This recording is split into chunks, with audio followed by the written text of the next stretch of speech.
Assalamualaikum warahmatullahi wabarakatuh. Teman-teman, kembali lagi di channel YouTube saya, Khairun Imam. Nah, ini ada kabar yang sangat menggemparkan di media sosial TikTok, teman-teman, di mana Bambang Pacul diduga keluar dari PDIP dan diikuti oleh ribuan kader PDIP. Benarkah kabar tersebut? Nah, nanti akan kita lihat videonya, teman-teman ya. Dan juga ada video mengenai Ibu Irma Suryani yang mempermalukan Hasto Kristianto atas omon-omon Hasto dan mungkin Partai Banteng selama ini terkait dengan bansos di Jawa Tengah, terkait dengan ya pokoknya kecurangan-kecurangan pemilu yang selalu didengungkan oleh Banteng. Selain itu, ada video di mana Bambang Pacul itu menangis, teman-teman. Kenapa Bambang Pacul ini bisa sampai menangis ya? Nanti kita akan lihat juga videonya ya. Tapi sebelum kita mulai, jangan lupa like, subscribe, dan share. Dan tanpa perlu berlama-lama lagi, mari kita mulai videonya berikut ini. PDIP ini bagusnya jadi oposisi dia bagus. Tapi ketika dia menang dia nggak bagus. Karena ketika dia ketika dia menang dia diam seperti kura-kura. Tapi ketika dia kalah, baru dia menjadi betul-betul jadi wong cilik. Pemerintah yang absolut, terlalu absolut, dia pasti diktator. Maka kemudian harus ada oposisi. Harus ada, wajib. Kalau nggak ada oposisi, pemerintah itu jadi diktator. Maka harus ada oposisi. Tapi apa yang terjadi? Oposisi di Indonesia ini banci semua. Wow, banci semua. Kenapa saya bilang banci?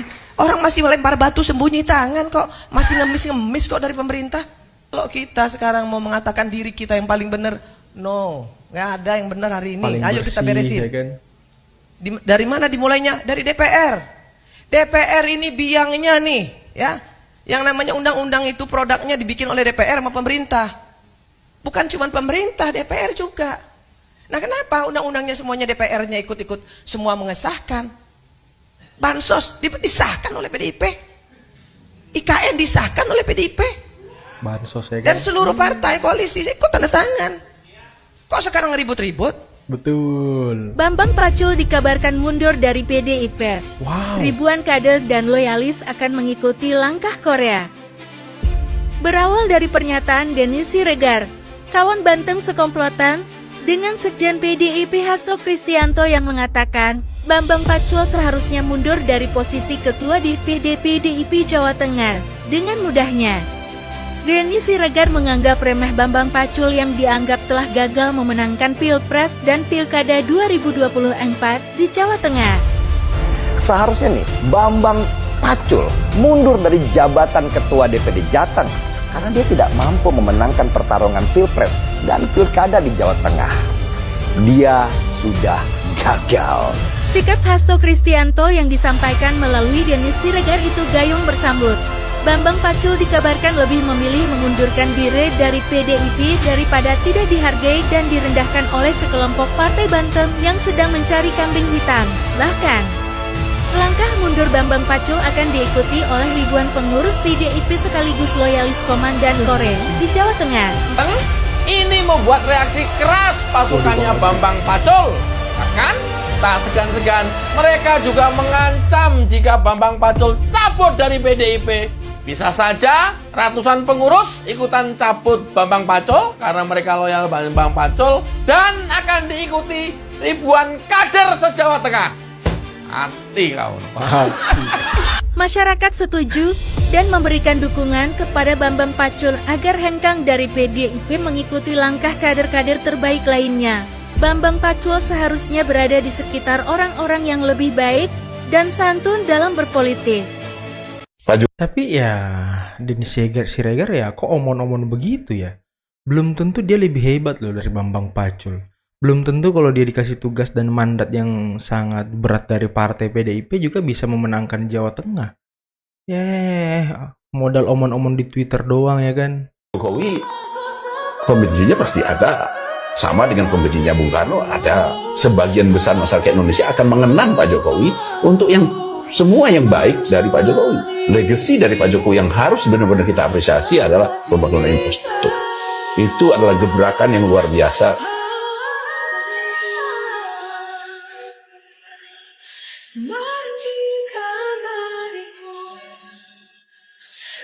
Ini prestasi-prestasi Pak Jokowi ya, jembatan merah putih. Saya tahu ceritanya bagaimana dulu, misalnya Pak Jokowi untuk menambah anggaran APBN kita untuk pembangunan infrastruktur itu harus berkorban untuk tidak populer pada waktu itu mengurangi subsidi BBM. Wah, itu luar biasa. Itu di 3 bulan pertama tuh. 3 bulan pertama. Itu resiko politik tinggi Risiko itu ya. politik tinggi.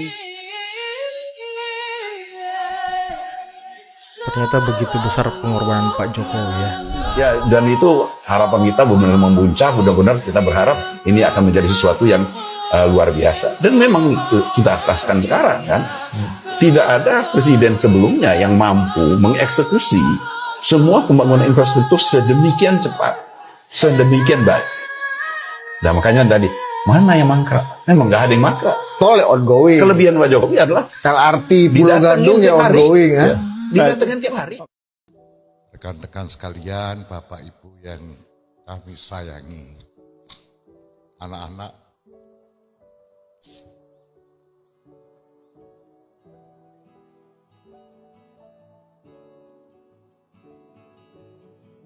saya minta maaf ya. Pak Pacul menangis loh. Ketika dulu saya miskin, saya punya mimpi. Gak ada yang bantu.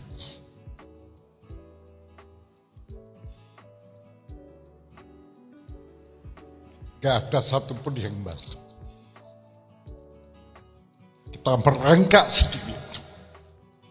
Susah hidup. Gitu. True story. Jadi ketika saya punya kesempatan, kami dan kawan-kawan punya kesempatan, saya ingin bagi mereka-mereka tidak punya kesempatan bisa bermimpi, bukan bermimpi setelah tidur, tapi bermimpi dalam cita-cita. Berani bercita-cita. Tidak mengais-ngais sendirian. Tapi kalian punya kawan. Saya tahu pasti mereka-mereka yang miskin itu akan mengais-ngais sendirian. Gak punya teman. Dan dilecehkan. Itu yang gak boleh. Kita harus bersama-sama meraih mimpi. Oke? Saya gak akan ngomong banyak. Tagline kita adalah kalian melentinglah. Kami siapkan tempatnya. Kami tidak pernah mengurus pemasukan kalian nanti. Kalau anak putra kalian terpilih menjadi salah satu pemain prof di sana, ada gaji kita gak ikut campur. Kalian sendiri yang bicara. Ya. Nanti kita hanya itu saja. Selebihnya enggak ada masalah apa-apa. Oke? Jadi kita, apa Pak Pacul dan kawan-kawan harapannya apa? Coach Justin dan kawan-kawan harapannya apa?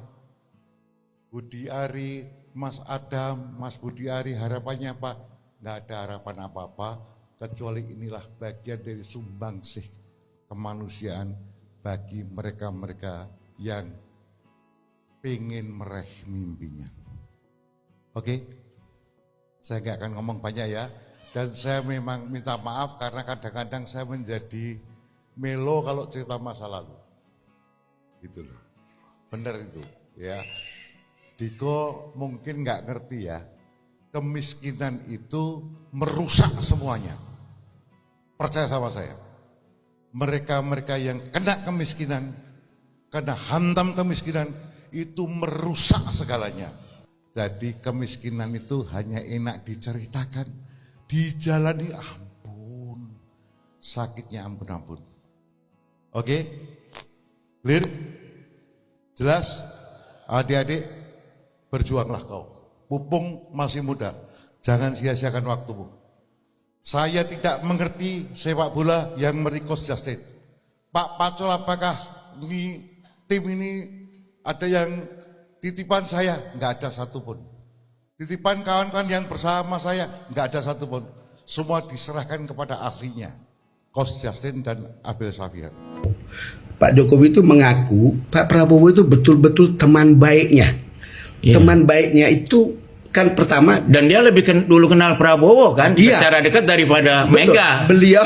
beliau kan yang kemudian Prabowo karena membawa Iya. Pak Jokowi ke DKI. Nah ini menarik nih. Jadi tolong didetailkan buat Mas Topo, Mbak Topo nih yang mungkin nggak tahu bahwa dulu sebetulnya PDIP mau calonin gubernurnya Foke dan terutama almarhum Persisnya Taufik Bang Kimas Taufik, itu ya, sudah Bang Taufik sangat Kimas, kuat. ya. Tapi kemudian Prabowo yang bawa Jokowi ke Ibu Mega. Betul. Dan harus deal dengan Pak TK juga ya. Betul, Bisa harus cerita dengan tuh gimana ceritanya nih. Nah, ini menarik. Saya mendengar cerita orang. Ya. Tetapi begini, saya itu sudah pernah diajak ke rumahnya Foke, Iya. rumah dinasnya. Iya. Ketika sudah dapat kepastian bahwa dia dicalonkan oleh PDIP di DKI. Iya. Gitu. Ini kita mesti jelasin nih, Foke itu nama panggilannya Fauzi Bowo ya. Fauzi Ketika Bowo, itu iya. gubernur yang incumbent. Iya. Ya. Jadi kita sudah ada di situ. Kita dikumpulkan beberapa orang untuk menyampaikan bahwa ini akan maju. Iya. Tiba-tiba beberapa waktu kemudian ada berita tentang Pak Prabowo membawa Jokowi ke PDIP, Iya. ke Ibu Mega Iya. gitu. Yang kemudian kita tahu, loh, Bang TK sudah mencalonkan Pak Fauzi, Iya. Pak Foke gitu. Iya. Prabowo Dan bilang, sudah terima mahar pula ya. dengarnya Iya. begitu. Jadi dengarnya begitu. Wah, gimana caranya? Pak Prabowo lah yang mengatakan, oke, asal terima Pak Jokowi, asal terima Jokowi, oke, kita selesaikan urusan itu. Iya. Dia yang menyelesaikan urusan itu. Jadi hubungannya itu dalam. Makanya ketika Jadi itu investasinya Prabowo seolah-olah ya. ya ada semacam investasi, tapi kan kita anggap bahwa pada waktu itu berteman gitu. Iya. Apa pandangan Pak Mul terkait 10 tahun pemerintahan Pak Jokowi? Pak Jokowi ini membangun sebuah landasan. Landasannya harus kuat. Kalau nggak kuat nggak bisa meloncat. Ya. Kalau kita nggak bisa meloncat, pasti poco-poco. Gitu. Keringat tapi jalan di tempat. Yang saya rasakan memang Bapak itu nggak ada matinya gitu. Jadi kalau kita kunjungan, aduh, apalagi waktu itu saya merasakan waktu camping ya. Wah, itu luar biasa. Itu masuk hotel jam 1. Kita lagi laya-laya sebentar, santai. Baru merem ya Pak ya, istilahnya. Ajudan. Pak. Ya. Nah, gitu. Oke teman-teman, itulah tadi beberapa video, beberapa tayangan yang bisa kita saksikan dan simak pada kesempatan kali ini dan sangat mengejutkan ya. Apakah Pak Pacul, bos Korea-Korea ini benar-benar mundur dari PDIP dan diikuti dengan ribuan kader PDIP ya? Biarkan waktu yang menjawab teman-teman ya. Kita lihat saja bagaimana dinamika politik yang terjadi di dalam tubuh PDIP. Karena ya dari bacaan-bacaan para pengamat sudah ada perpecahan dua kubu nih di PDIP. Ada kubu Hasto, Deddy Sitorus dan kawan-kawan, dan ada kubu Puan dan juga Pacul dan kawan-kawan teman-teman. Dan juga bagaimana tadi Hasto dipermalukan oleh Ibu Irma soal bansos dan segala macam. Dan bagaimana kiprah pengorbanan dari seorang Presiden Jokowi selama beliau menjabat untuk membangun infrastruktur di Indonesia, dan bagaimana pandangan tokoh-tokoh terkait dengan Pak Jokowi dan bagaimana kedekatan Pak Jokowi dan juga Pak Prabowo teman-teman. Oke, mungkin cukup sekian dulu video kali ini. Jangan lupa teman-teman like, subscribe, dan share videonya. Akhir kata, billahi taufiq wal hidayah. Wassalamualaikum warahmatullahi wabarakatuh. Bye-bye.